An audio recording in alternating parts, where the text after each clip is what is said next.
He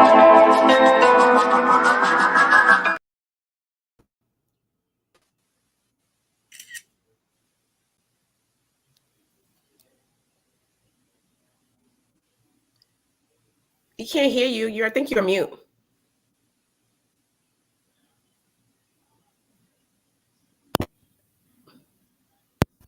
Still can't hear you.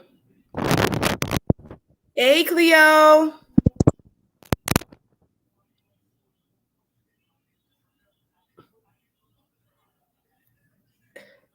Nope, still can't hear you. Okay. There you go. We can hear you now. I don't know what. Welcome to the Mason Shady Show. But welcome to the mess. I'm still trying to figure everything out. It's a little bit different than my old one, but that's all right. We're working out the kinks. It's all good. Yeah. It is all good. I want to. How are the people doing? I don't know. How was your week going today? How did your week, start off? It started off interesting. I'm trying not to because I don't know. I just kind of been taking a break off social media for a little while, so I haven't really been posting like that. Sometimes I take breaks every now and then. Yeah, it's good to have a mental break from that. It's a lot.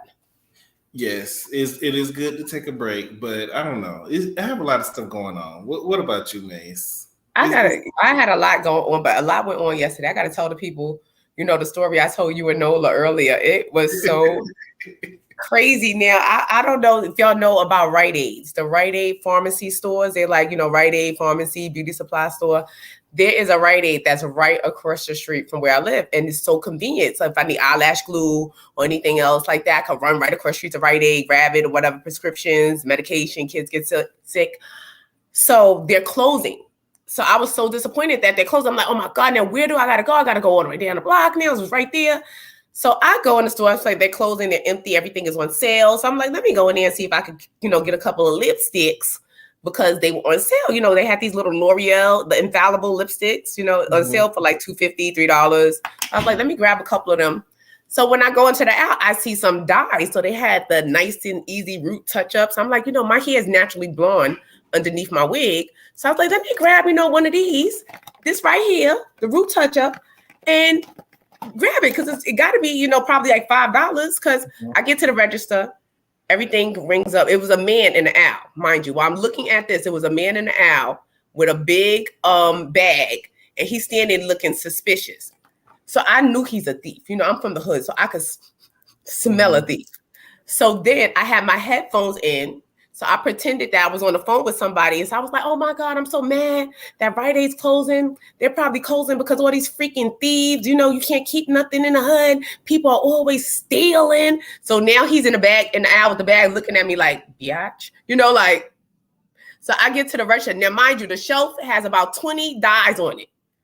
I get to the register, pay for my stuff. My stuff comes, I had 3 lipsticks and a dye. Everything came up to $3. So I'm like, $3? How much is this stuff? So she was like, well, the dye is $1, but I rung it up for you for 75 cents. So I was like, 75 cents? Let me go get a couple of more. I go back to the aisle to go grab some more. All the dye is gone. Everything is gone. It's like dye dust on her. And so he's standing there with the bag. So I'm like, either I'm bugging out or I just walked to the register and back. Where is all the dye that was up here? I know it didn't disappear. He was like, I got it.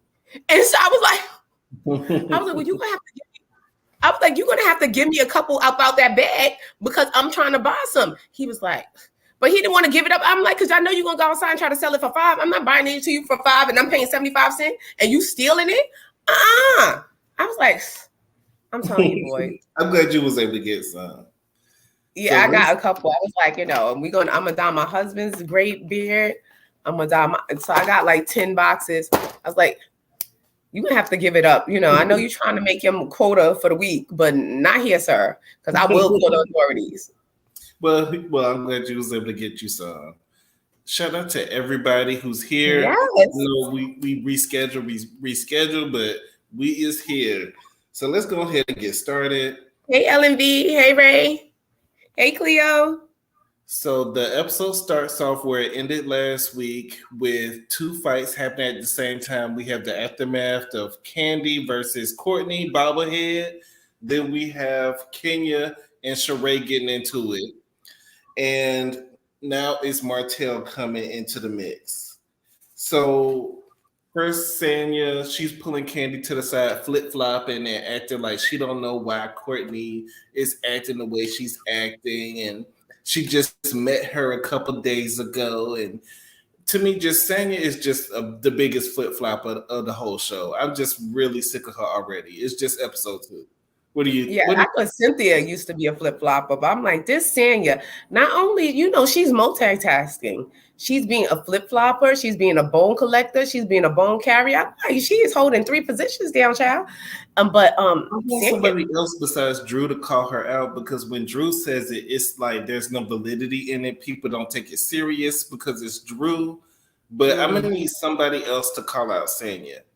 And it seems somebody credible, because they don't take Drew seriously. Yeah, don't nobody take Drew serious. But oh, what's that you drinking? Oh, I'm drinking. Is that scotch? It's a little bit of Jack. I'm a stick to Jack. I'm drinking it straight tonight. So I'm accusing Martell being. Oh, my peaches gonna have me on the talk. Martell is getting her face. Hey, Robin. He's showing his part of the DM from 2 years ago, and like Candy says, you can't really go by that because you can delete DMs. So you showing something from 2 years ago doesn't mean that you didn't message her 6 months ago. So you probably did message her. So I don't know what was on that text message that Kenya didn't accept, but that doesn't mean that you didn't message her just because you don't see the message, because you can delete DMs. Like, we all know that. Yeah, and that's what he's in Kenya face. I didn't really. That's what he did? I said that's what he did. He deleted the message, and it was Candy's fault, because Candy and her fingers, fast fingers Candy, then went over there and touched the damn thing, and once she accepted, it showed, the message was deleted. But, she didn't touch it. It would show, a message there, a fresh message there, other than the message that he pulled up from 2020. But either way, I don't know if he was trying to talk to her or not. It was pre-Sheree, so even if it was a real relationship, it shouldn't matter, if it happened prior. So right. I just didn't like the way Martell. I understand that you want to defend yourself, but you getting in a woman's face is not a good look. It's just never going to be a good look for men to be in women's face. And I felt like he was kind of egging it on by talking about, oh, I bet Kenya look at all the DMs of all the guys who message her, and he, she check all her DMs, and Kenya was calling him a cheater, and what else she say? She said a couple of things. She did call him out of his name, called him a cheater, low down, nothing as, Yeah, she called it like she saw it, like how she said, how she felt it was. I don't think she was too far off. Martell is acting like a 5-year-old. Like, he is very childish. Like, you going back and forth with Kenya, or even getting that hype and that upset, it shows to your guilt. Like, you seem very guilty. Like, it's not that serious. Yeah, or you have to say, you should have just said, yeah, I probably did message her a couple years ago or 6 months ago, but I don't really remember what I said. It is what it is. I mean, he's single. I mean, I don't see the issue. I mean, just but I do think he's attention seeking, and this is a moment for him to get his spotlight. But we all know that Martell doesn't have the best reputation, especially coming off of Love and Marriage Huntsville. So Kenya was probably feeling herself based off of that. I don't know if she knows Melody or not, but I think his reputation is what that causes people to not believe in this relationship. Yeah, a lot of that does give cause for pause. Like, it does give cause for pause. You want to step back and let me see what's going on as far as Sheree and her track record. Stand by the side, Sheree. She just always on the side or something. Like I said, I don't even see her with men's. I think she needs to try her luck in the lady pond, but that's just my hopefulness, and that's what I just think she should do. But if she want to keep messing with these men, I don't know. Sheree is just she always seems desperate. Tyrone. This is last week Sheree was with Tyrone and using this. It seemed like a fake relationship because Tyrone said that he already told you that he wasn't coming to that meetup on camera, but you did the camera thing anyway and made Tyrone look bad on the show. It just seems like you're just willing to do anything for a storyline, in my opinion. I don't even think get degraded by Bob Cross-eyed Whitfield. She's willing to sit around with that big doctor that was down to the Ricky talking about he wanted to choke you and he should have choked you harder. Mm-hmm. What type of message is that? And like, he said that with a straight face. It seems like she attracts a certain type of man. It's like they all have the same similarities, a lot of similarities as far as Bob, like being very dismissive and disrespectful to her. The other gentleman that she was dating recently, the doctor that was thinning in the top of his head, and he was on Ricky Lake, and come to find out he got his degree online.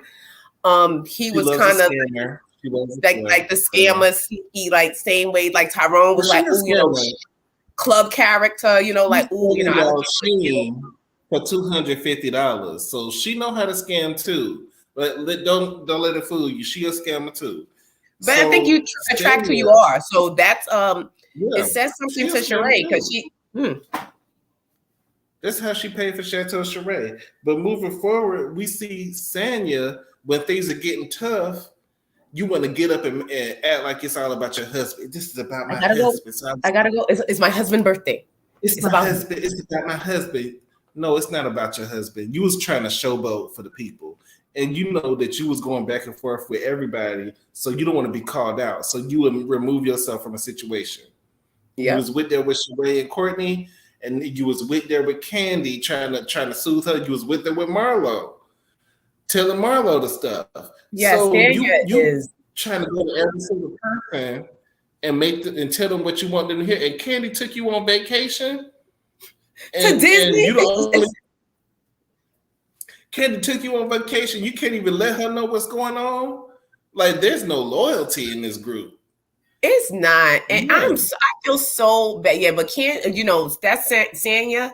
She is what my grandmother Beulah, God rest her soul, she would call a Johnny cake that browns on both sides. She'd be like, that ain't nothing but old Johnny cake. They brown it on both sides because she is just sliding and flipping and all types of stuff back and forth.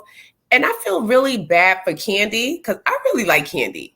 And for her to be betrayed at every turn, like everyone that she helps out. And Candy is one of those ones that put it on the line. Like Candy, even Funky Dineva mentioned how Candy went out her way to create something for Marlo to make money. Like, and he knew because he was a part of it. And she created a show around for Marlo, and Marlo ungrateful, and the way they just disrespect Candy, stop helping people, Candy, Marlo was more interested on being on Housewives because it was a bigger platform. She would rather be an extra or a side character on Housewives than have her own show. Yeah. So but she was having that's what she told do. I think she didn't even want her own show because Marlo can't handle the pressure. I think Marlo is very insecure, and I think she can't. Really, but she can't handle. She don't have a story. Girl, the show was about fashion. That's all we know. We know about what the first thing that comes to mind when I think about Marlo is old men in fashion. Oh, wait a minute. I'm like, wait, Marlo kind of remind me of me. Wait, I mean, she's like, oh, old men's in the fashion. That's what I think of when I think of Marlo. Like, so that I think of Sam. I think of mugshot. I think of kicking your kids out and throwing them out into the wolves. When the camera's not filming. That's what I get. But we have Martell in women's business.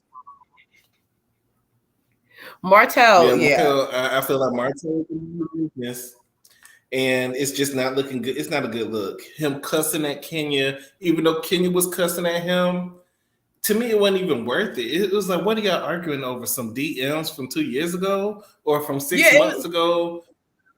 It's to me, it's stupid. What are we really fighting over? But I know y'all got to fight over something for the first episode. But we need a new cast. We need a new cast. Really, we do. Who are you ready to get rid of? I know Sanya. Sanya got to go. Sanya has to go. I'm gonna tolerate Drew because she has an actual storyline coming up with this divorce. Sheree definitely needs to go with these fake, tired storylines. I just don't. There's no chemistry with you and Martell. Y'all not kissy. Y'all not lovey-dovey. Have they kissed on the show yet? No, you could. It seems like they're friends. Like they could have came together and did some. Like these people are just. In a relationship. Y'all have a platform. You have a platform. You're both are muscle-bound people. Like y'all are real muscle-necked. Y'all like to work out. Both of y'all sweating. You know what I'm saying? If y'all get together and y'all are sexy-looking people, like not for nothing, Sheree's a nice-looking woman.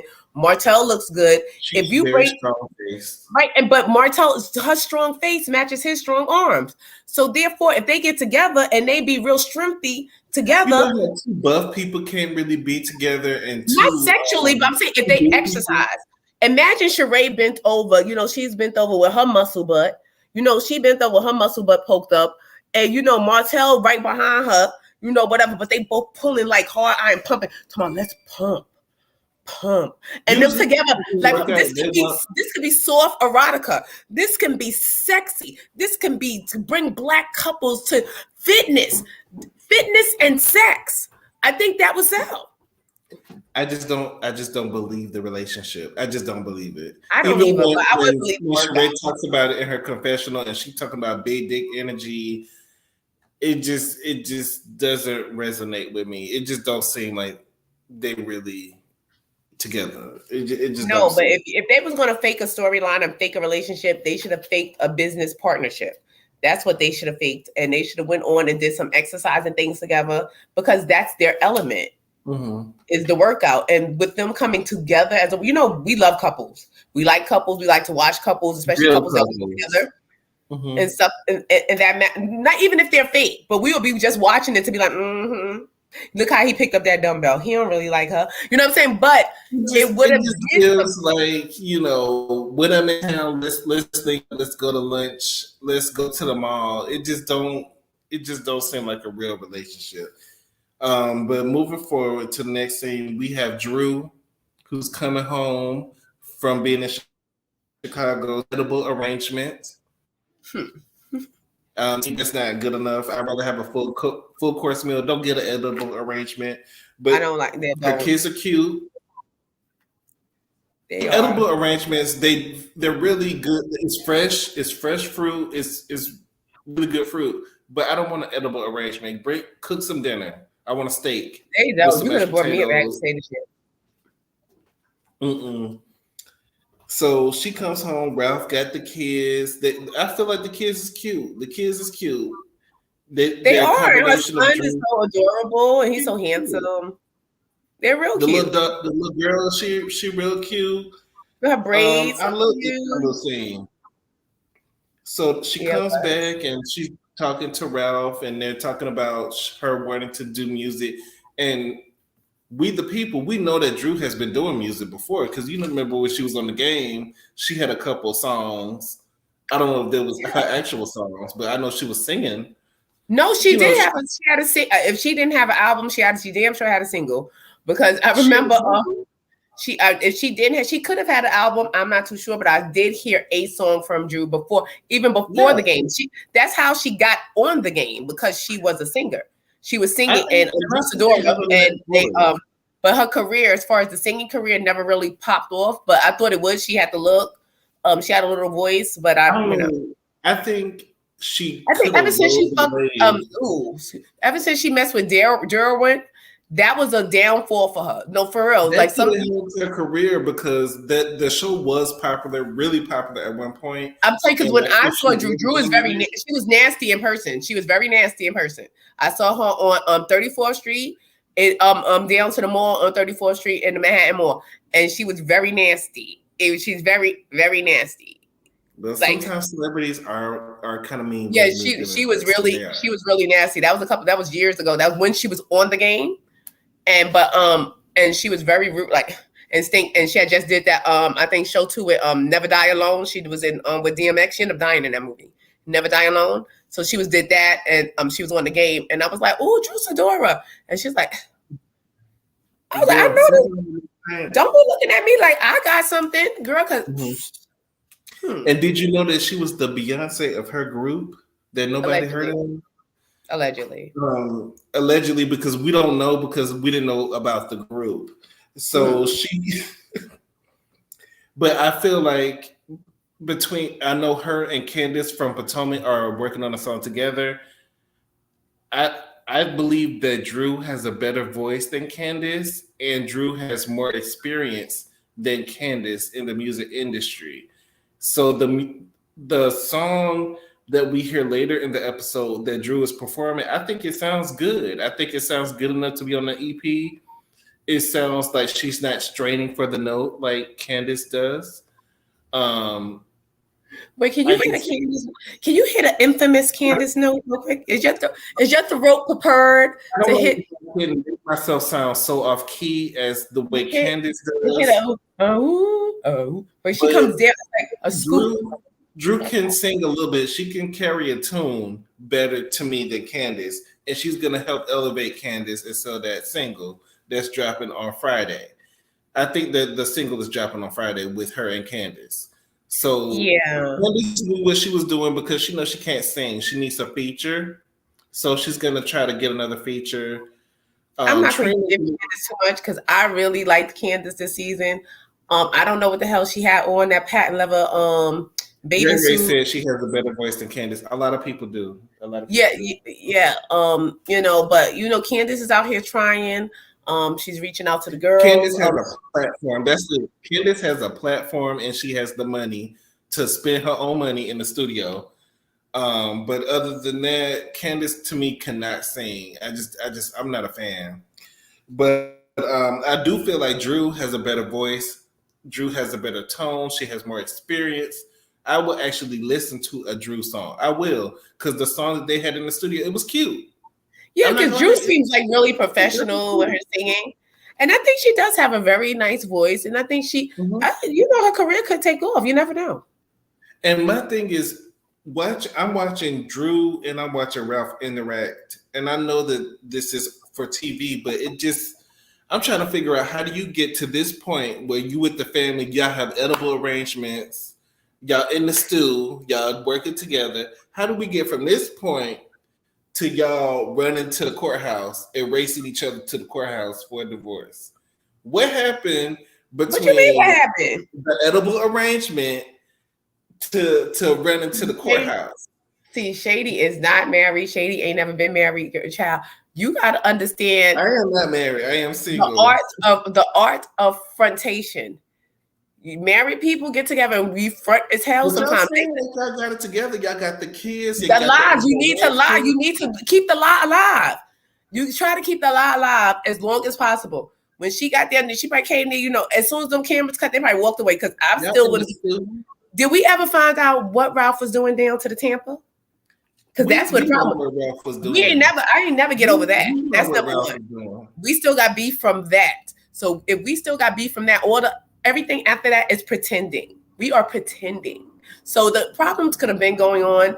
Some people around. Drew does act on this show. She does act. And that's the thing with hiring actresses to be on Housewives.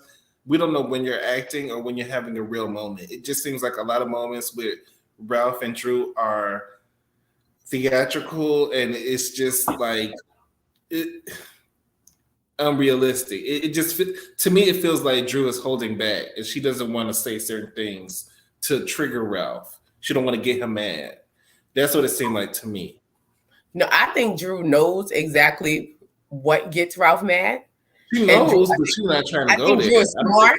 No, Drew is smart. Drew says certain things while that camera's on that obviously they discussed, because if Drew's an actress, Ralph is running up for leading man because he's just as bad as her when they get together. He acts too because he He's coming in He does a number lot of 2. acting too.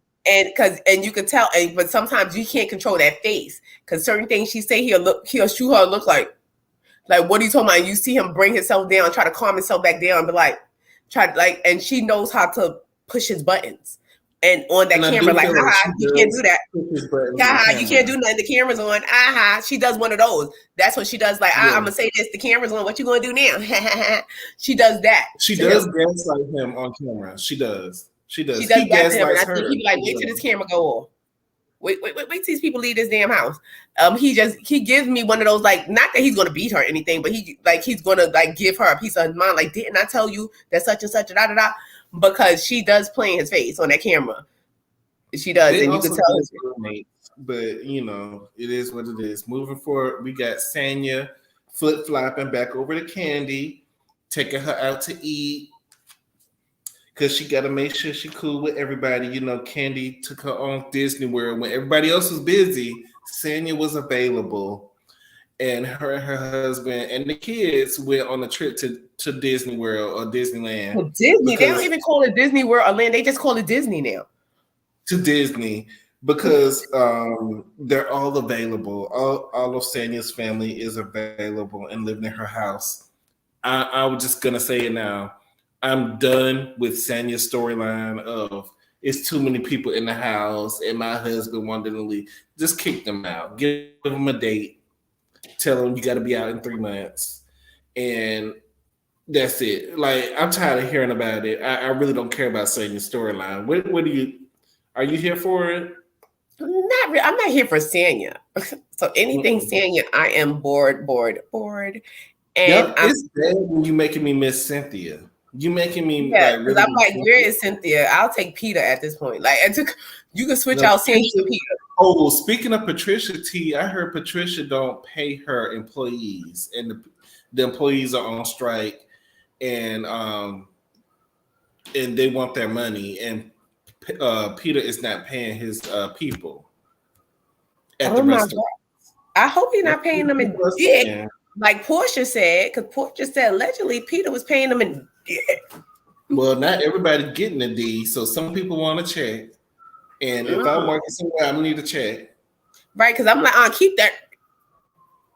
And they're saying that Peter also owes the IRS as well. So we're gonna Peter just can't get right. Peter is one of those people that can't get right. Like Peter always, and it's like he's just always been a scammer. So I've known Peter for when he was in here in New York. He had a couple of clubs, supper club, a couple of clubs down here in New York. He's always been like a real hustler, like mover and shaker type guy. And stuff like he'll open a business, then it gets shut down. Then I'm back up. Another one. Yeah, and but it's a lot. But I thought he really had something solidified with this bar one situation. And come to find out that he's not paying his employees. He's not paying his employees. That's what the people are saying. Disappointed in you, Peter. Peter, we are disappointed in you.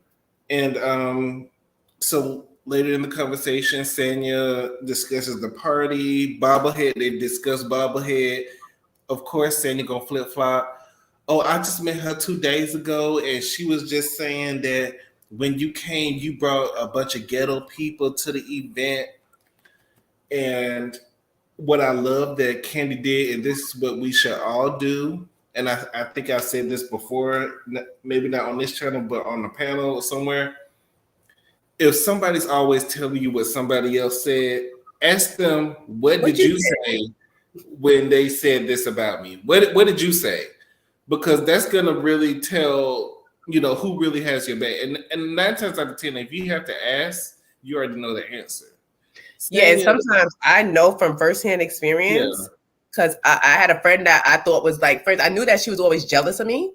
I knew that she was jealous or whatever, but I didn't think in that way, what capacity that she was jealous of.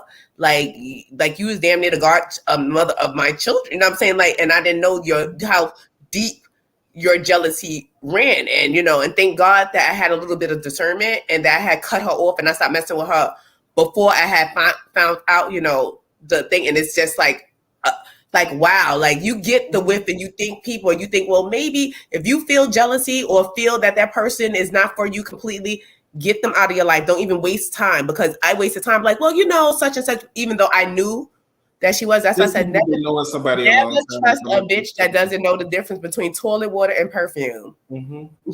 Never. She's gonna tell you what you want to hear in that moment.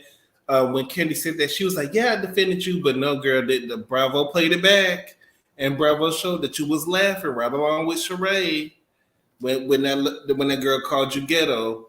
And Courtney to me gives us elitist as well. She gives me, you know, she looks down on a certain type of people, and you know, Kandi is a little bit hood. She's one of the true Atlanteans. She's like Monica. She's a Gunica, as y'all like to call her. She's Atlanta. She's Atlanta. Candiana. She's Atlanta, so her people is not really the most polished. As far as the people that's around her, maybe they're not the most polished, but that's just who Kandi is. I mean, she comes from Atlanta. You know, the gutters. You know, I'm not saying that they gutter snipes, but you know what I mean. They're not you know, bougie people. They're more urban, and I feel like Courtney is one of those people that kind of looks down on urban people. He gives me that she's trying to be upper class. Like she's trying, but you can tell girl, bye. Like you're trying to be upper class. Like things go like this. You have to know about Ineshqua, and you have to know about this, darling. And darling, if you don't know about this, you're just not in. You know nothing about this. That's what she gives me. Like she's just trying. But I like Kandi. Kandi, like what? I've been minding my business, Kandi Yanda. It's like Don Juan said Candiana came out, and I like when Candiana comes out. She peeped the BS and I think Kandi is the way she's been looking at Sanya. I think that she can see that Sanya is not really her friend.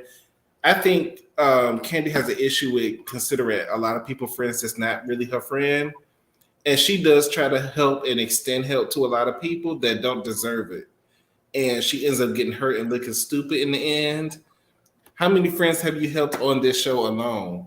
You done helped Kim, but that's what's disturbing to me. Like Kandi, and then Kandi has her stuff up, but I like Kandi, and I think that I feel my feelings get hurt a little bit for Kandi because Kandi is always trying to help someone. Like even with Portia, she let you sing down to the Mama's Love. You know, Portia lied on her. And yeah, I wasn't even going to scrap like that. Like Kim stole money from her. Sheree just low down Phaedra, and she was down with Phaedra. Like she was really ride or die for Phaedra. I think Phaedra hurt her the most because I think that Phaedra and them had that relationship with Phaedra outside of the show. Cool, and they were that's what I'm saying. I think that really hurt her like the most because and for your own friends, like she's been betrayed. She still don't deal with Phaedra. No, but I think Phaedra, because that was her real friend. You could see in Candy's eyes that Kandi had a love for Phaedra. They had a relationship, and what Phaedra tried to do it, even with Portia. Portia knew that Kandi and Phaedra had this type of relationship, and Portia was the bitch that tried to come in and freaking frack and such and such and da da da. And get in between them, and then Phaedra fell for it and started, mouthing off. And I think Kandi is a real friend. She was. I think Kandi is a real friend. I think Kandi is loyal, and someone who messes up a friendship with Kandi, I think that's too many people. Like they always betray her. I don't like it. I don't like it. It's gonna get ran over before you realize that hey, maybe I need to hold back on doing all this stuff for people, but. No, but at least she doesn't go back. That's one thing I can say about Kandi. Kandi learns and moves on. Like she learns. Like when somebody, because sometimes you can't stop doing it because it's probably just in her nature to start off with. Because that's how I start off. People start off with at 100 with me. If I meet you, you're gonna start. I don't care what somebody else told me. I don't care what nobody else said about you or who don't like you or this person. If you're gonna start off at 100, whatever you do to me, that's when it starts diminishing. So with me, you start off at 100. So I think that's what Kandi does. She goes in genuine and starts off at 100, and then people just take her kindness for weakness. And but at the same time, I'm at the point of my life where you're gonna have to show me that you are loyal, that you are mean what you say, because Kandi is actually taking bees out on vacation, and they still flip flopping. So I'm glad that Kandi is able to have discernment and knows that Sanya is not her real friend and that she did not defend her when that girl called her ghetto. And Candy had her dead to the right, but Candy said what she probably sat there and was like, sure did, Candy. Sure did. So moving forward with Candy's at Blaze, and they're talking about the location, and Candy was saying how bustling it was, and since the pandemic, it went down. And let me tell you, I live here in Atlanta, and Blaze is on Cascade Road. And just so you know, Cascade Road before the pandemic. Where the skating ring was at? No, the skating ring is on Martin Luther King. You think about Cascade, the skating ring, that's on Martin Luther King Boulevard, which is also in the hood. That's Martin Luther King Road, which is where Cascade, the skating rink, is. But the place where Blaze is Cascade Road, and that place was urban before the pandemic, and it's still urban after the pandemic. And so I don't know what you was thinking. You acted like you was in Buckhead somewhere. No, you was on Cascade Road. That's why your stuff got broken into and people was getting shot. Oh, let me. So Todd talking about he want to open a Mexican restaurant. My thing with Todd, y'all need to keep the scores up. Keep the scores up for at least 5 years. I don't want no low scores for the next 5 years before you try to open a Mexican restaurant, because I do love Mexican. Because you know I'm Mexican. Open the Mexican restaurant on a Martin Luther King. Do not open it on Cascade. Do not open it on Southwest Atlanta. Open it somewhere like maybe Decatur, Stone Mountain ish, Latonia. Go a little bit out. Don't keep having it in the ghetto and then be one to complain when there's so many shootings out here. It was shootings before, and it's gonna be shooting after. Yep. Anyway, Melvin walks in, and it's good to see Melvin. You know, we almost thought we lost Melvin. Look at I don't know if it was the bullet, but Melvin was looking kind of Y'all like it when somebody gets shot. Yes, and like I don't know if it was the bullet. That's all it takes. Y'all. Different about Melvin came in with a different type swag. It was something about him. Times. Y'all be ready for that. Y'all love a thug. Something about him. I don't know. Y'all want a thug. He know how to cook too. So he taking bullets and frying chicken, child. Y'all be ready for that. But Melvin, off of everybody on that little show that we used to review, I can't even remember the name of that show. What was the name of that show? With Candy in the Gang. Candy in the Gang. So they showed Philip. He came out for a little second, and then Melvin came out, and they started tasting the new menu. Philip is one handsome ass man. He is just tight as he's just real stiff. Like he just real. I don't know. But he just gives me he'll back up to a building and suck a brick out with his booty. Like just real tight. But tight. Tight in the booty? No, just tight, period. I thought he was is he doing the bending? I don't think he was doing I don't know if he's bending or getting bent. I don't even care. I don't even care. I don't care. But I said, but he's just real tight. He just walks around his booty and just tight. That's real. That's like buttoned up, like it's stiff. I don't think he's doing so handsome. He's so handsome, but he's just so stiff. Like now that you talk about the bending, now it's in my head. Because now I'm like, because he's just stiff. Like, oh no, stop. Oh my God. No. Moving forward, Bravo breaks the third wall, which I feel like they don't do this on no other show but the black shows. Why are we breaking the third wall and the producers trying to get the people together and try to tell Candy and Todd and them that they boring and they need to be talking about the shooting that happened a little while ago? Of course, they don't want to talk about the shooting because that's not going to look good on the brand that they're trying to build. So, of course, if they cannot bring it up, they're not going to bring it up. But since the producers was like, well, let's talk about the shooting, They brought it up, and I brought up the shooter's picture because I wanted to see if he was on the show, but he wasn't featured on the show. So I guess he came to work drunk or irate and got into an argument with Melvin and ended up shooting him in the arm. And that was hood as hell. What was hood? But that's ghetto. It is ghetto. No, I don't care about the shooting. The shooting wasn't the ghetto part to me. The ghetto part was that producer coming back around from the back and coming up to the side like, do you want to discuss the elephant in the room? Now that was more ghetto than the no, they didn't even say it like that. They said like, so we ain't gonna talk about it. We ain't gonna talk about the elephant. Like that was just, to me, that was like so like.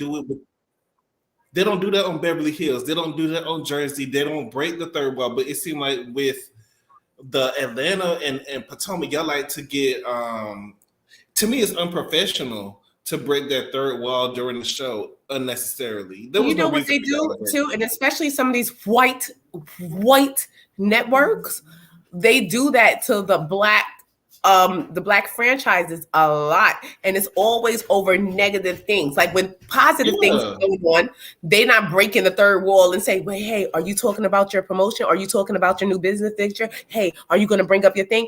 Are you talking about?" They're not breaking the third wall to talk about that. Anything negative. This was a crime that happened that probably is still in the court system and that they can't discuss. And as professionals, they know good and well when crimes happen like that, and if it's an ongoing case, you're not privy to discuss certain information. For him to crawl his behind from out the back and come around and crawl up on that counter and tell her, "You're not going to talk." That was out. That was. I would have. I think I was in the middle of the show, like, get this out of that. Get this mics off me. You're not going to come in the middle and force me to talk about something. This is reality, and I'm talking about what I want to talk about. You're not going to do that. I didn't like it. So this is the guy who shot Melvin. I thought he was Mexican. Why? How you thought he was Mexican? I don't know, child. I heard he was Mexican. So this is the alleged shooter. I mean, he looked like he might cause a problem. Anybody with them small eyes, he just be tight-eyed people, tight-eyed people, or it's very allegedly sneaky. So, but this is the thing about it is, and then all the other castmates were talking about how you're not gonna get biscuits or bullets when you go to candy restaurants, is because this is not the first shooting that's happened at one of Candy's restaurants. OLG on Camp Creek, I remember they had a whole shootout on Valentine's Day over there at OLG. What? So this is not the only shooting that's happened in Candy's restaurants. You can't blame the neighborhood. Y'all know what neighborhood it is. You doing your stuff in the hood because that's your market, and I get that. But at the same time, don't be surprised when the hood show up to your door. You need to have security at these restaurants. Mm-hmm. Pay the security. But then again, he's an employee, so also do a drug test, do a background screening on people that you hiring. Because in watching that show, it was a lot of ghetto activity going on. People having relations in the ice box and stuff like that. Remember that? And all that type of bull crap was going on at Blaze. So, poor Candy. So you know, but Todd in this Mexican restaurant. I mean, I'm glad Todd, I like Mexican. I think that's a great idea. If y'all do it right. But you know what? It could be to what he maybe needs to do. Maybe start off with like maybe something small, like a takeout. Like a takeout where you can just grab your, like, you know, maybe tacos, something to go. They already had 2 restaurants. They already have multiple restaurants, actually. I said, but something that's not sit in, because they want something sit in. I think Todd likes the glamorous side of it, like, oh, I own this restaurant, you know, I own this restaurant, whatever. But I even with Todd doing all the work that he does, y'all still gonna call him broke, and y'all still gonna say that he mooching off of Candy. Right. No matter how much money he make, he's forever going to be a moocher, and this is just the downfall of marrying a woman that's more successful than you. Like Candy, he might as well been a bus driver. He might as well been a bus driver. as corn to the people. But the thing is, Ty was doing well for himself for an average person, but Candy is not an average person. But this is what we don't see behind. This is what I'm saying. What a lot of times with people that have a name that's physically famous, like visually famous, I would say visually wealthy, visually famous, someone who's on TV, someone who we know, someone who has that notoriety, to whereas Todd may have been doing well for a Black man in his profession. But compared to Candy, who is this man coming here smooching off of Candy when this man probably has his own and he's self-sufficient? It's not like he was going broke. He may not have as much as Candy, but it was like Tia and like met him at a bus stop. Like Tia met him at the bus stop. He had a job. This man was working on the show.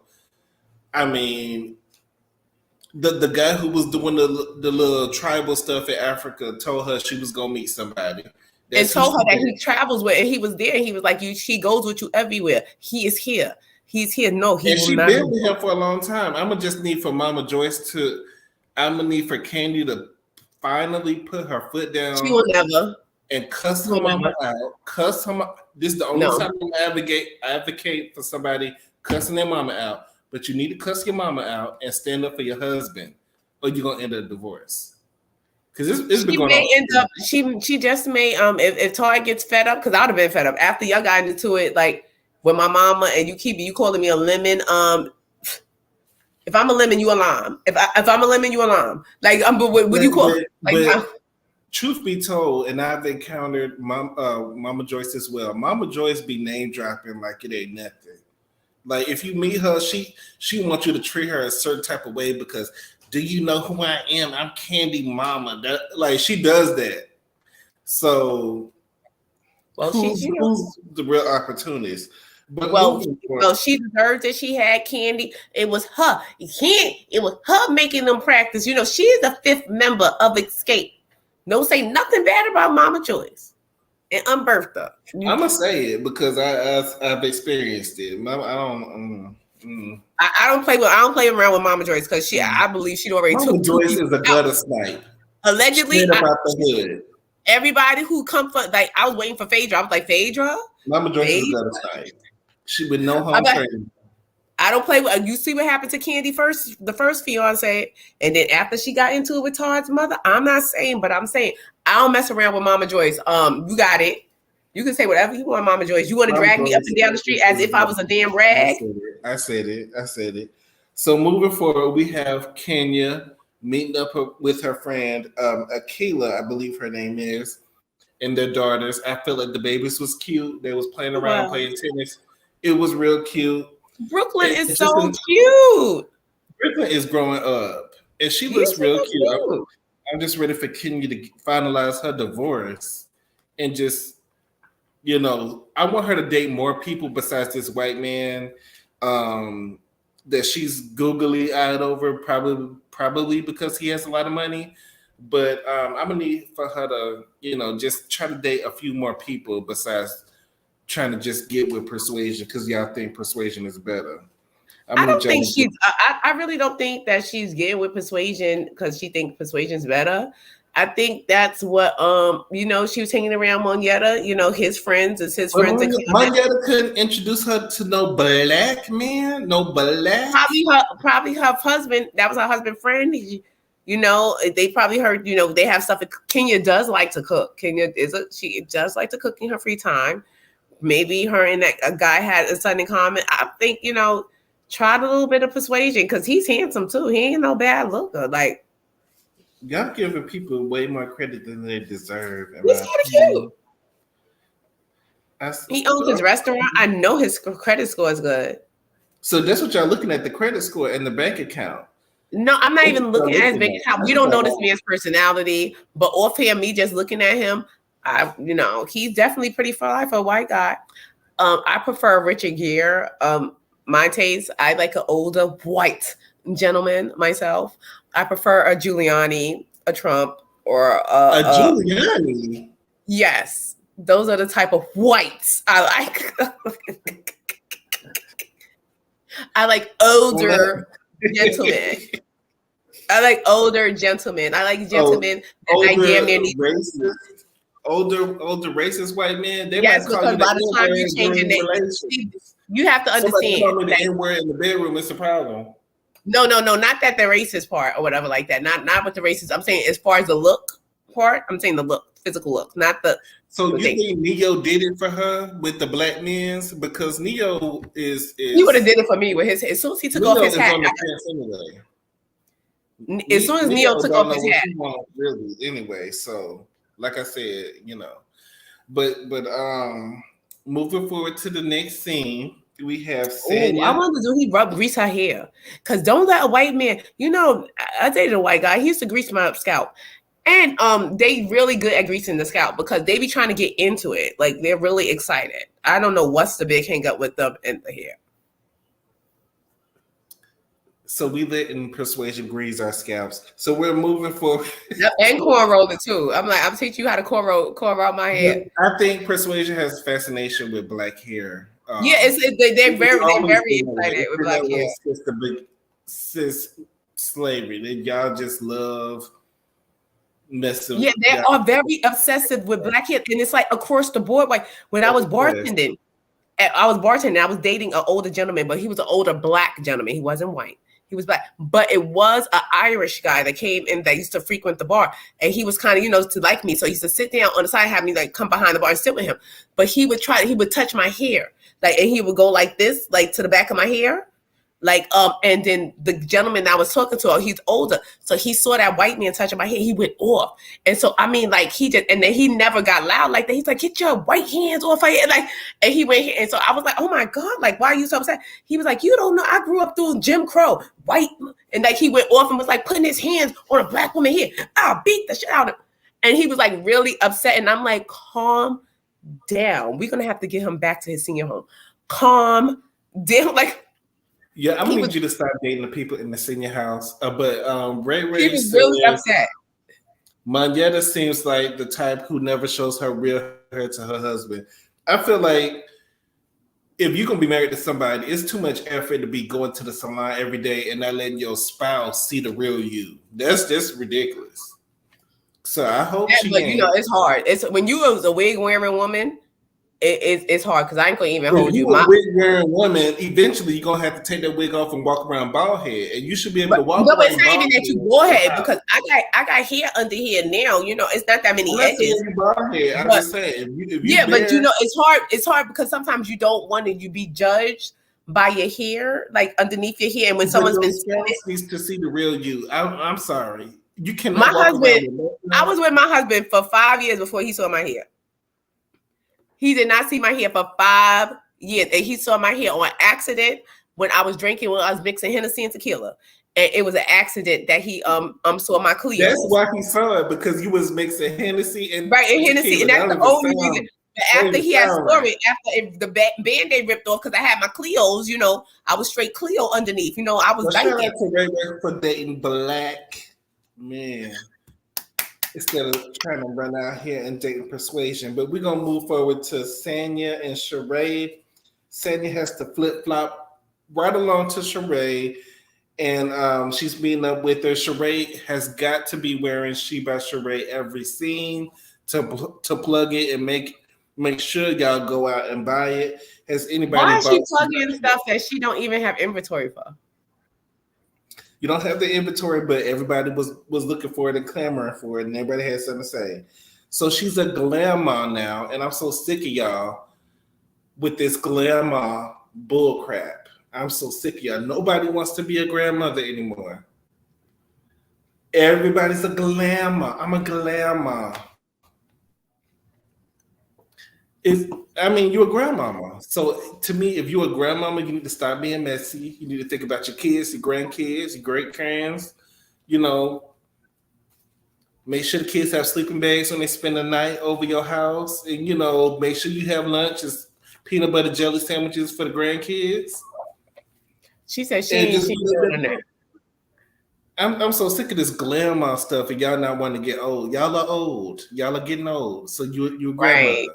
You're a grandmother now. So it's hard. It's hard. Like, it's hard aging. Like, now that I'm in the midst of it, like I'm in the thick of it, it's like it's hard realizing your age. Like, thank God that I wasn't a hoochie and I had kids at the proper age. I wasn't a teen mom. No, just joking. But now that I have, like, because my kids are like still kind of young, not old, they're still underage. And all my friends' kids is like 30. And they like grown, like driving cars, and they got families, and they're like, I got 5 grandkids. And I'm like, 5 grandkids. And it's like my friends that I hang, my friends that's my age saying they got 5 grandkids. I'm like, but the grandparent age is getting younger and younger and younger. People are becoming grandparents, believe it or not. Yeah, because they had the grandmother, I think she was 40 or 38 or something. She was a grandmother. It's happening more and more. And if you notice, Cairo didn't get him a black woman. He went and got him something else. I don't know what it was, but cute kid, congratulations on being a grandma or grandmother is what I'm going to call you. As they were talking at the table, the grandmother makes it apparent that Martell was feeling like he was ambushed, and that she doesn't like the labels that's being put on black men for being too aggressive. And this is the thing. I'm with you on labeling black men and stuff like that, but Martell has a bad reputation. So that's part of it too. It's just not we're labeling black men as aggressive. Is that the police have been called to Ariane House. I mean, you gotten into it with other people on y'all's show. You have done a lot, Martell. So, I mean, to me, it's not really putting a label on black men. I feel like the grandmother is reaching. What do you think about that portion of the argument? Yeah, because a lot of times, especially black men, they have to understand, because they have this childlike syndrome, like where they have temper tantrums and act out like a 5-year-old. But what do you mean we have temper tantrums? What you mean we have temper tantrums?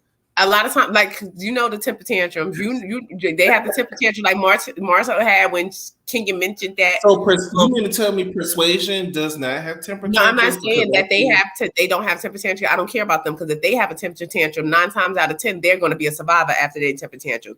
If a black man have a temper tantrum in the wrong place, he may not come out alive. So I don't give a damn what they do. They can have all the temper tantrums they want, but they're going to be survivors. I'm worried about my black men that's not going to be survivors, how they act out crazy. That's the thing. As far as like, they have to be mindful how you look, because sometimes you don't realize, even like what I was telling my husband, like, you're screaming and you're being loud. He doesn't realize that you're a man and that you carry like, you know what I'm saying? And so the slightest of your voice, because like I told him, like, even with the kids, but we're already perceived as aggressive anyway. Right, you could breathe, like, and the men have a certain thing that they come in, like, I'm like, these kids, I tell them to clean up, they don't pay attention to me. You walk in and be like, pick up the stuff, they like, they run out. All you have to do. Well, that's part of being a father. Sometimes but it's the aggressiveness of a man. And sometimes a black man has a strong presence. And when you have that strong presence with the rah, rah, rah, rah, rah, it could be too much and take it in as aggressive. So as a man, and as big as you are, like Martell, you're big, a buff man. Even if that woman was going back and forth or saying, because Kenya shouldn't have said, why did you bring up the sex? You know what you were doing. You know what I'm saying? So you knew what you were doing. And but for him to react, so you have to just be cognizant and think back, like, wait a minute, let me not react like that to this woman, because it could be taken as me being aggressive. He has the right to defend himself. He does. That's what I said. But take it back, because who are they looking at now? Like I said, regardless of what Kenya did, everybody's going to forget what she did. And you, and being labeled as aggressive. And he already has a history. Like you said, the cops was called to Ariane's house. You've gotten loud with other people. So you have to just be mindful to bring down your temper. Just like, wait a minute, let me just calm down, because it can be perceived as aggressive and attack when that's probably not his intention. It's just him defending himself and getting hype and, being childlike. It was his intention because he wanted camera time. He wanted the moment. But I don't think he wanted her to ever feel that he was threatening her. I don't think that was his intention. But at the same time, don't get face to face with people, whispering in people's ear and say, like, he was really close to Kenya. He was. And Kenya is no angel either. She was, doing a lot too, but I don't think that she was. But as a man, you're always going to get the bitter end of the stick. Like as a man, so you're just gonna have to eat that. Like Kenya did some bullshit. You're gonna just have to eat that and try to calm down and just defend yourself, but be mindful of not being so. Don't let your temper get the best of you, or your emotions get the best of you, and just try to calm it down, because it's just going to look crazy on camera that you're screaming at this woman, and they will run with the narrative. He's aggressive. He threatens me. And I was so scared, and you don't want that label on you, especially as a Black man with children, going through a divorce, got a side baby mama, and all types of stuff like people in Atlanta. Yeah, just it's too much. Too much. So in the next scene, we have Drew. She's in the stew with Ralph, and they're playing their song "You Already Know." And like I said before, I think the song is cute. I think that Drew has a nice little voice. I think she could put out a little EP, and sell a little bit. She probably might sell more than 600 copies, like Latasha sold. Speaking of 600 copies, shout out to Tamika Scott and that song she got with Method Man. I really like it. I can feel it. How many did she sell off of that one single? Was it more than 600? It's more than 600. I know it's definitely more than 600. Definitely more than 600. She got Method Man in it, and she's doing R&B. R&B. She didn't have to go gospel. Yeah, she didn't have to try to do something different to get attention. She didn't have to be lying in the choir. Lying in the choir. Child. Hilarious. So shout out to Tamika. Because there's something about this moment that feels so right. Go ahead, Tamika. Yeah, and I do like that song too. But back to Drew's song, she says she wants to do an EP. I think she can. An EP is like 4, maybe 5 songs. I think you can pull out 4 songs. She's in the stew with Ralph, and I guess he's producing the music for her. And this is kind of what I'm saying is y'all are working together. Y'all appear to be a happy couple, but it's like something underneath, because even the producer in the studio was like, "Are y'all good? Are y'all good?" And Drew kind of hesitated, and then she was like, "Well, the stew is her happy place. So y'all don't have a happy place at home. I need my home to be my happy place, not the stew." Right. It seemed like, to me, when the stew is your happy place, that means we're only good when we're making money off of each other. If we're not, then we're not good. But I didn't know Ralph could play the piano. I didn't know that he could produce. So, I mean, the song is nice. I like the just song. like we don't know where he was at in Tampa, we don't know a lot of things about Ralph. Ralph got a lot of stuff going on. We didn't know that he got cousins that get bucky. We didn't know. No, Ralph is a mystery. He got cousins that get real bucky. And I forgot to mention about Courtney and him being cousins. I mean, to me, they're like third, fourth cousins twice removed. It's like third, fourth. I think they're third cousins twice removed. She said that Ralph's father is her sister's whatever. They like third cousins, but they like at this point they play cousins. But I do feel like Drew and Ralph, they always put on a facade for the people. And it's not authentic. So the last little scene, we have Sheba Sheree at the warehouse. Once again, wearing Sheba Sheree because she has the only set that hasn't been shipped out from Shein yet. So she's at the warehouse and all of the clothes are wrinkled, just like on her website. So the wrinkle, and she was like, well, it came from Shein, so Shein sent it over here wrinkled. So am I gonna have to pay y'all to iron it? Yeah, you're gonna have to pay us to steam it. We ain't steaming it down without. If you want me to iron it, it's gonna cost money. Don't nobody do nothing for free, Sheree. And and like I was saying, I'm sick of people trying to bargain and think that people supposed to do stuff for free. If it came from China, wrinkled, that means you're gonna have to pay somebody to unwrinkle it. Basically, this is bottom line. You don't want to pay for nothing. That's why your brand isn't taking off, and if it wasn't for the show, we wouldn't even know about Sheba Sheree. Ain't nobody wearing it. I don't see nobody wearing Sheba Sheree. Yeah, it's over. Like that, it's been past. Like we wanted to see it come to fruition. It came to fruition with some bullshit. That was some bullshit. It came shout out to Kempire, who was featured on this episode when they was talking when we were all talking about the Sheree website crashed, and there was some people in it, and it just crashed. You did not have the inventory, ma'am. You did not. I couldn't have. The way them pictures was looking and them random pictures on the website. It was a rush job. You did not prepare. And they said that the Sheba charade that you brought to the reunion, you took it back after the cameras went off.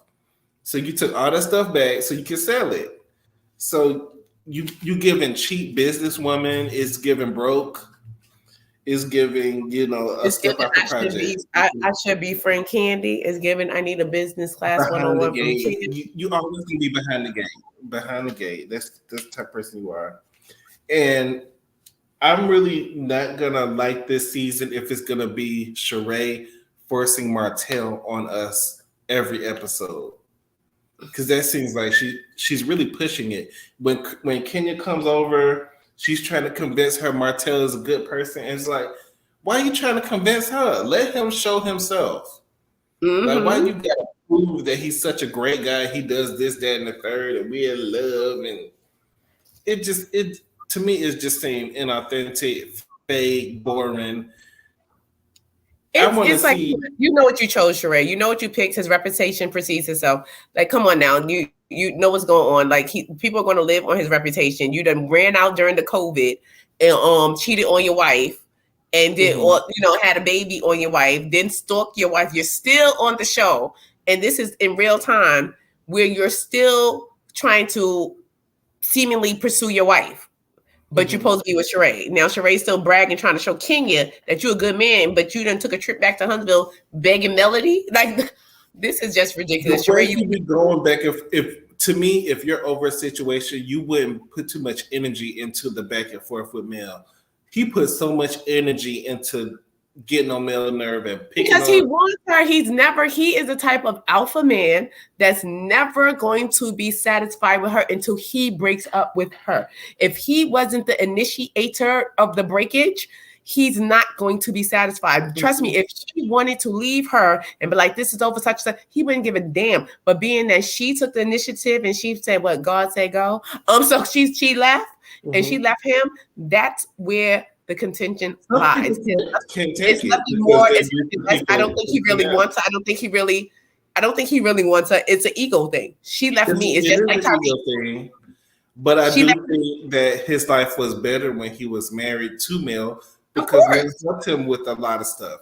He can't read and write. He don't know how to pass the building license. He can't read. He don't know how to do math. So he needs somebody that can do all that for him. And he done went to the wrong one to stuttering ass Sheree. Sheree look dumb. Not that she's less than smart. Not a smart businesswoman. But she gives dumber than a doorknob. That's what Sheree is. She gives that. She's trying to portray she's so smart but yet so dumb. Like, you come in here and try to, like, you're the dumbest one in the room. That's what really need to be careful before she end up like her bestie Kim Hosiak with her house about to go back on foreclosure because Sheba Sheree looks nice, but ma'am, are you getting the income to pay for all this stuff? Are you paying your taxes? Are you paying, everybody that needs to be paid? And the people are saying that she don't pay. Sheba Sheree don't pay. And that's what the people are saying. And, you're on that barter system and I'm a celebrity, so you gotta work with me and put on my plan or whatever. And you don't like to pay folks. That's what the people are saying. So, Sheree does not like to pay. She don't pay Sheree. They say she be returning stuff to the store after she. Yeah, well, we heard that season 1. I heard that season 1 with all that style. It's like the stylist child. She handed it. She packing that stuff right back up and handing it right back to me. I'm not that tacky to wear stuff with tags on it. I'm not gonna wear if I have a tag on it. It wasn't on purpose. But some people wear tags, especially when you're trying to keep up. And in the throes of like Atlanta, and it's Atlanta's like the Black Hollywood, is everything smoke and mirrors. People are really wearing a whole bunch of fake things. Like, the stuff is not real. Everyone lives on an illusion. Whatever she's trying to keep up. So she's trying to keep up. So you're gonna buy something. They're looking at labels. Like they think that, oh my God, labels is such and such. Like, girl, if you were so creative and so stylish, child, you can make yourself look good with a little bit of nothing, but you're not. You like she led us to believe that she was the style queen, and she's not. Like you're a label whore. You went from a style queen to a label. You're just a label whore because all you do is put the label. You have no style. We can tell that you have no style due to the She by Sheree, due to the fashion show. Everything looked terrible. You didn't even let Dwight help you. You're just a mess at this point. We need Lisa Wu to probably come back or a Candy to help you because Sheree and she so if Candy, so I don't Martell Martell is not that bright. He needs to go find him another Melody-esque person, but Sheree is not it because if it's two dummies, it's not going to get nowhere. Yeah, Sheree doesn't have the brains. She doesn't have the brains or the mental capacity to pull herself up. So she damn sure can't pull Martell with her. So, and the saddest part is I wanted Melody to be on Housewives, not Martell. So I'm confused on why Martell made it before Melody. I don't want Melody. Melody get on my damn nerves. Y'all don't like Melody, but I don't have an issue. I don't like her. I like her, but she irks me because you be on the same, like y'all are two of the same feather. Like y'all cut and you're so unbothered. Girl, I feel like Melody she's a little bit petty at times. I feel like because she's barbered. And then try to say that she's not barbered. You're barbered. You're very much so barbered. Your husband was out in a pandemic and slept with a mediocre woman that has nothing. That's very less than you. Be bothered if your husband you're mad. A baby by coleslaw. That's the thing. You're mad. You're mad. You're a woman at the end of the day. That's something that you're mad. You're pissed, and all this unbothered. She has the right to be mad. Right, that's what I'm saying. You're pissed, but try to portray, I'm unbothered. It's Melody Sheree and all this stuff. Stop saying that because you have these women like you go around and you tell the truth. If you're gonna speak to it, speak the truth because you have these women that go through that same relationship. They like, well, why I feel unbothered? Why I don't feel unbothered? You know what I'm saying? Melody said she's unbothered. This happened to her. I think it's a lie. You're not unbothered. She's unbothered to a certain extent. Like I don't think she wants him back. No, I don't think she wants him back. But you are very much bothered. Anytime your whole world get ripped apart, that's your world. When you are married, like that's my world. Like I said, that's my world. Regardless of what I wake up, I go to sleep to him. If I need something, if I call him right now, downstairs right now, carry me up the stairs. He's going to come downstairs and carry me up the stairs. You know what I'm saying? So therefore, if that gets destroyed and I don't have that anymore, I'm going to be bothered. I'm going to be upset. It's not about, I probably wouldn't want to take him back depending on what he did. But the point is I'm going to be mad and I'm not going to walk around like I'm unbothered because I'm very much so will be bothered.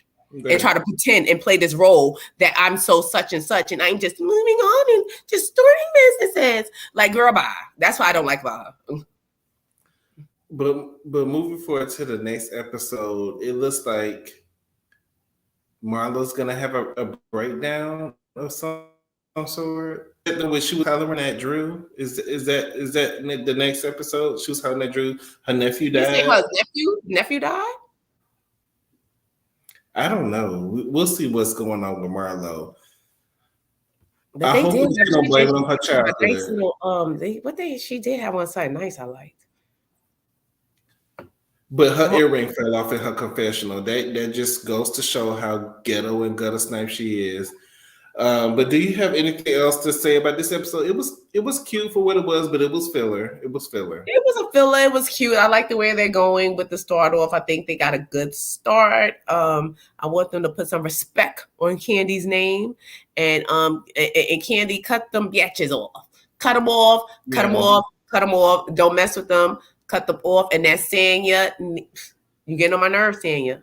You're getting on my nerves. It seems like the girls are really gunning for Candy this season because she's always been able to skate through in the middle and they don't feel like she ever really got, but Candy has really gone through the ringer. If you want to bring up the Portia stuff, the Phaedra stuff, Candy has had her moments where she had a rough season. But Candy has solidified her position as head peach in charge. She is the head peach in charge, period. I don't know if she's the head peach. I would give the head peach in charge. As far as on Bravo, who over there doing it like Candy over there on Bravo does love Candy. She is the head peach in charge at this point. Candy is going to give you a gutter snipe spinoff They're where gunning Bravo for her. can make more money off of. So they love Yeah, I'm saying, but they're gunning for her. She's been there. She's the longest one currently that's been there. She, like you said, she's been through the ringer. She's been through it with Nene. She had battles with Nene. She done had her battles with Kim. She done had her battles with Portia. She done had her battles with Phaedra. She done had her battles with Marlo. Candy she done put in a lot of work. So if she wants to rest this season and not put too much out or slow down, she deserves that, because the way she's been yanked around throughout the season, she's been yanked and yanked. Yes, but we as the viewers, we don't want people on the show that's really not doing nothing. But I do want people to have real, authentic relationships and storylines. I'm sick of the fake storylines, and that's what Atlanta is giving so far. To me, I'm not really enthused with this DM drama. I need something else to pop off. So yeah, and I think as far as like with Candy, I just want to say I think they wanted more of like the drama with the ladies, but I think Candy is coming with a storyline this year. I think that if she sticks to her family drama this year, as far as her working a lot, and as far as like Todd wanted to open these businesses, Todd wanted to produce these movies, and Todd wanting her to help and to see that dynamic, I think I would want to see that dynamic, because that happens in a lot of relationships. Because sometimes when some person is the star of the relationship or the seemingly out one in the relationship, you always have somebody in the background that's pushing you forward. But when they want to step out, how do you handle that when you're used to being the one that's being taken care of all the time? Because Candy's used to being the star. She's used to being on the road. She used to being on the go. And as far as Todd trying to step up and trying to produce more films and trying to get table reads and get writers and stuff like that, how it's going to fit with her being supportive to him and her taking the background. Mm-hmm. I would like to see that dynamic. I need Candy to sit down and submit to her husband. Yeah, that's how I want to see. Then maybe she can stand up to her mama. But I want to thank everybody in the chat for joining us tonight. Thank you so much. Cleo, Ellen, Ray, Robin, anybody who is catching us on the replay, Catherine, anybody who's catching us on the replay, make sure y'all hit the like button. This week, we're going to give you, because we didn't give you a Saturday show, we're going to give you a show probably most likely on Friday. So make sure y'all keep y'all notifications on. Yes, and so we are jam packed, because we got a whole lot of topics. We got last week and this week. I need to get into Jay-Z, and please subscribe to the channel. Don't forget to subscribe. We're going to talk about Jay-Z. We're not going to talk about Beyonce. We're not going to mention anything negative about Beyonce this week. I'm not saying it's not negative. I'm not saying negative, but I will say hi. Because I love Beyonce. We're only going to talk about how wonderful she's doing. She is wonderful, and she's doing that tour, and she's sliding. She had a horse come out the sky. She had a horse come out the sky. This is my tribute to Beyonce right here. She had a horse come out the sky. See, I had to put my Beyonce on today, but she had on Friday too. She had a horse come out the sky. But please, and follow my YouTube channel. Follow the MASE Row Show, because I think I'm gonna try to put some content out. I'm gonna try to go live before our show, see if we can pregame on my channel, and then roll over to this channel here on Friday, because we have a lot of topics to get through. We do have a lot of topics, and make sure y'all hit the notification bell, hit the like button, and comment and subscribe. Mace, you have anything else before we close things out? No. Well, y'all, once again, thank y'all for joining us on the Mace and Shady Show. Y'all could have been anywhere, but y'all was here with us, and we appreciate y'all. Once again, have a great evening, and we will see y'all on Friday. Good night, y'all.